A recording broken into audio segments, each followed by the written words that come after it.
Hello everybody and welcome to my channel. I'm Melinda and today we're going to be talking all things meal planning. To start off with meal planning, you have to start off at your specific level and also your specific needs. So I don't know your needs, I don't know what your level is, so you have to figure out what level of cook that you are. If you're a beginner or if you're more advanced, that will depend on what type of recipes that you want to look for, and also your dietary needs. If you need food to be gluten-free or if you have allergies to certain things, obviously you'll need to just include that in your own specific meal planning.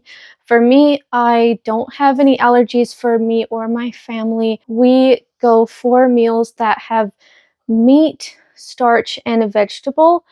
And then for like breakfast, I do a lot of oats, and for snacks, we do a lot of fruits and maybe like pretzels. So I started cooking when I was probably like 14, so that's been about 13 years ago by now. So I have been cooking for a long time. When I started cooking, I was using Pinterest for a lot of recipes, and what I did is whenever I found one that we really liked, I would print it off and I would put it into my own binder. And so that's what this comes from. This is my collection of recipes that I have been collecting for a long time now. And so I have quite a few recipes that just came from Pinterest. And then there was a website that I remember I loved so much, and I actually still use it today, and it's called cookingclassy.com. And I just really enjoy the recipes that they have because they're really simple, a lot of them, and they're just easy to follow and healthy. And so a lot of recipes actually came from Cooking Classy and from Pinterest. So I would recommend that you go on Pinterest and you literally just search for whatever you want. You can just search for beginner recipes and you will find so many. And you can search for specifically what you want to make, whether you want to make chicken or beef or salmon or shrimp or whatever you want to make, and you will literally just find so many recipes. That's my first tip, is that you just have to find recipes that you love and that work for you. And for me, I have gotten to the point now where I'm just a mom trying to cook meals for her family as fast as possible, and I'm not trying to be super fancy. I'm not trying to be really advanced with techniques. I'm just trying to cook a meal, and so I don't even follow recipes to the T. I might improvise and use a different ingredient or whatever. Like, I've kind of gotten to that point with cooking. These are the rest of the cookbooks that I have. This is my sourdough cookbook. I use this thing all the time. It's worn pretty well because I use this book a lot. And then I don't use this one as much. There are some recipes in it that I really love. It's Half Baked Harvest Cookbook, and it's a great one, but I don't use it as much. And then this one, Mike's mom gave this to me because one thing that I did is I had a lot of recipes from when I was growing up that I loved, and so I asked my mom to share those with me so that I could keep cooking them. So I have a lot of recipes from when I was growing up, and then I asked Mike's mom to share with me recipes that Mike loved when he was growing up. And so she gave me this because she said she used this book when the kids were little. I don't use it a ton. Like, the one that I use the most is the binder that I made myself.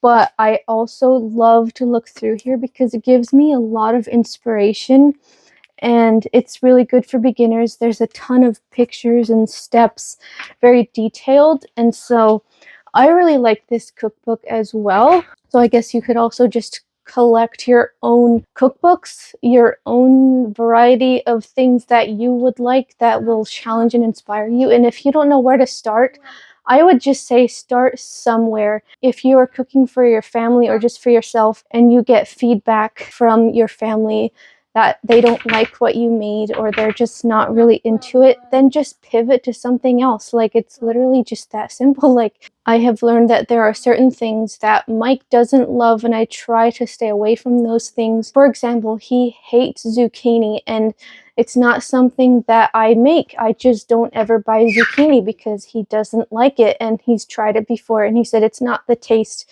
it's the texture, and so he just does not like it. And so I just have to keep that in mind when planning recipes. Just certain things, try to make it according to what you know people will like.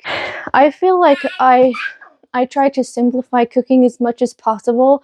I don't make it a huge, complicated thing. So I guess as far as meal planning goes, what I do is just look through all of the recipes, maybe ask Mike what he's hungry for, maybe consider what I'm craving, maybe even ask Liam. He's starting to get to that age now where he can actually tell me what he wants. If my family gives me suggestions or I feel hungry for something, then I just find maybe a recipe I already have. Maybe I go on Pinterest and search for a different recipe.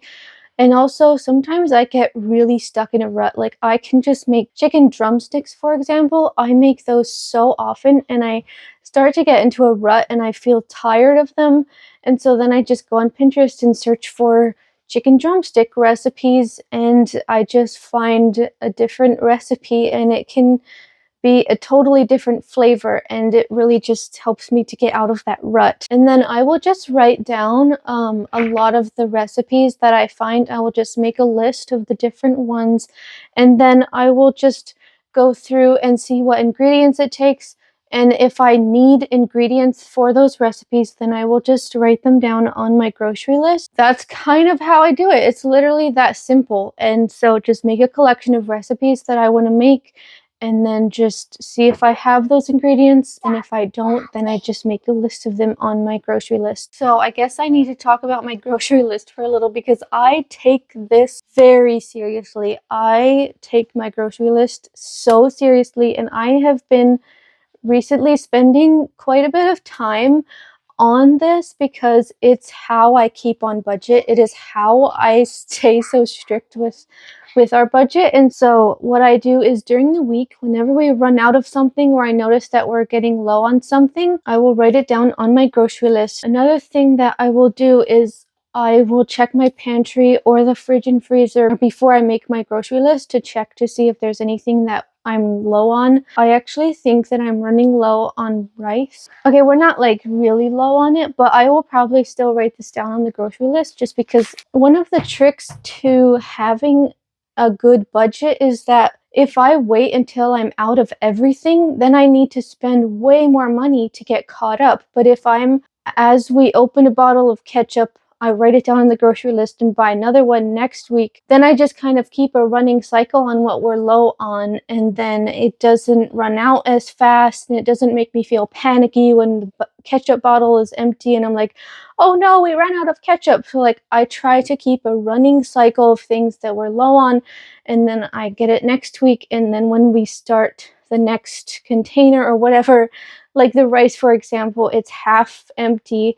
And so if I buy another bag, I won't panic when I'm getting low on rice because I have another bag. So I hope that makes sense. I used to just write my grocery list just like whatever order, like it didn't matter where anything was on the grocery list. I have started to structure my grocery list. One section I keep for, because I shop at Winco, I shop in the bulk section quite a bit, and so whatever comes from the bulk section, I write that down at the top of the list. The next section, I write down fruits and vegetables. The next section is meat. So I usually get like sausages. We usually eat sausages for breakfast on the weekends, not during the week, but just on the weekends. Bacon is kind of a luxury for me. I don't buy bacon every week, but I do like to. So sometimes I'll like write it down, and if I have enough money, I'll buy it, but that's not something that I prioritize. I like to keep a pack of burgers in the freezer because I use those for ground beef, and it lasts for quite a while because it's a bigger package, but it also means that it's a bigger purchase. And so I try to prioritize that when we are running low or out of burgers, and just like chicken drumsticks. And for Mike's lunches, that's usually what I put next, is the stuff for Mike's lunches. And he had been doing just like sandwiches and stuff, and he said he's getting tired of it, and so I might do some research when I'm actually making up my grocery list for this week and see if I can get some other ingredients for him, because I feel like I should try to get something different for him this time so that it's switched up. And then the next thing that I do is all the dairy products. I write down eggs, butter, cheese, milk, half and half, all that kind of stuff. I put that into the next section. And then the last section of it, after the dairy section, is just a whole conglomeration of random things, and maybe that's the section of my grocery list that I actually need to reorganize because I feel like that's the part that's kind of scattered. But for example, that last section of just like miscellaneous things is like juice, paper towel, cereal, canned fish, soy sauce, tomato paste, you know, just like all kinds of random things. And I think I need to kind of reorganize that. And then one of the other things is that I do have to consider extra things if we do want to have people over, or if we want to make extra food for something, then I just have to take that into consideration as well. For example, Thanksgiving is coming up in a few weeks, and I don't want to have to get a huge amount of extra food over Thanksgiving. And so I think over the next couple of weeks, over my next few grocery shopping trips, I will just add ingredients that we are going to be needing for Thanksgiving and just get them over the next couple of weeks. And then that will help me not to have such a huge expense for groceries that week. I guess I'll see how that works. We'll have to figure it out. But I think overall, that's kind of my process. And I hope it made sense. And just, you're free to do whatever you want to do. There are so many ways to meal plan. There's so much information out there.